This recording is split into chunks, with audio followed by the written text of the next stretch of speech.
गुजरात में चांदीपुरा वायरस की मामलों में वृद्धि देखी जा रही है। राज्य भर में 35 मामले सामने आए हैं। आज राजकोट में 3, अहमदाबाद में 2 और पंचमहाल जिले में 1 बच्चे की मौत हो गई, जिससे मरने वालों की संख्या 21 हो गई। शुरुआत में गर्मी इलाकों को प्रभावित करने वाला ये वायरस अब अहमदाबाद जैसे शहरी केंद्रों में फैल गया है।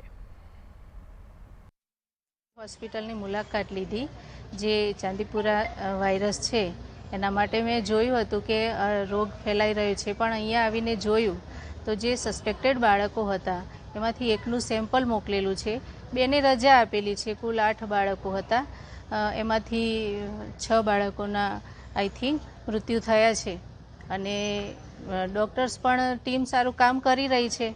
અને આજે હું અહીંયા આવી ત્યારે અવેરનેસ પણ જોવા મળી છે અને વાલીઓને અથવા જનતાને પણ હું કહેવા માગું છું કે આપણે પણ થોડી અવેરનેસ રાખીએ, સ્વચ્છતા રાખીએ, ફૂલ લીવ્સના કપડાં પહેરીએ અને થોડી જાગૃતતા લાવીએ તો વાયરસથી બચી શકાય એમ છે। અને જ્યારે પણ આપણને લાગે કે આપણને તાવ આવે છે કે કંઈ ઝાડા ઉલટી થયા છે કે ખેંચ આવી છે તો તાત્કાલિક આપણે સિવિલમાં દાખલ થઈ અને દવા ચાલુ કરાવી દઈએ તો આમાંથી બચી શકાય છે। સિવિલ સ્ટાફ સાથે અમે મળ્યા અને એમણે પણ અમને સારી એવી માહિતી આપી છે અને જણાવી છે અને એ પણ સારી રીતે કામ કરી રહ્યા છે, વાલીઓને જાગૃત કરી રહ્યા છે, સાંત્વના આપીને ખૂબ સરસ રીતે એમના રિપોર્ટ કરાવીને એમની દવા પણ કરી રહ્યા છે।